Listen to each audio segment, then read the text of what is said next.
បងស្រឡាញ់គ្នាគ្មានថ្ងៃយប់រូបជាតិរស់បានដោយសារស្មៃសំយុគតែជីវិតអូនភ្លឺពេលដែលមានបងចូលមកថ្ងៃដែលពួកយើងរងចាំហើយនេះគឺជាស្នេហ៍យើងថែមកច្រើនឆ្នាំតស៊ូតាំងពីក្រហូតដល់មានបានតួអាក្រក់ឬល្អអូនតែងមានបងក្បែរប្រាកុំស្អាតខ្លាំងពេកអូនសូមអង្វរទុកអារម្មណ៍មិនជាប់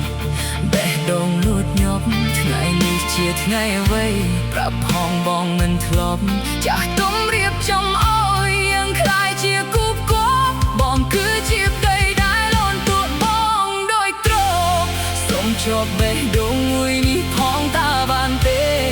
យើងមាននិស្ស័យបានក្រាបក្បាលគូកំទេលក្នុងនាមជាភរិយាបានថ្នាក់ថ្នមថ្លៃគ្រប់ពេល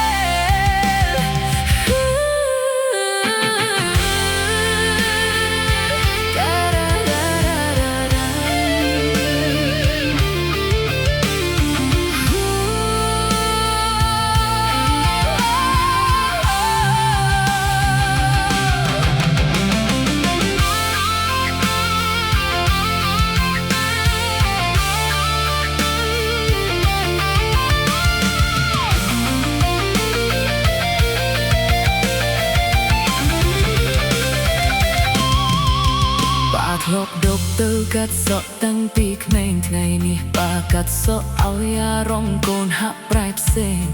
មកហត់កេញចោលឲ្យខ្ញុំឆ្លោះមុខខ្លួនឯង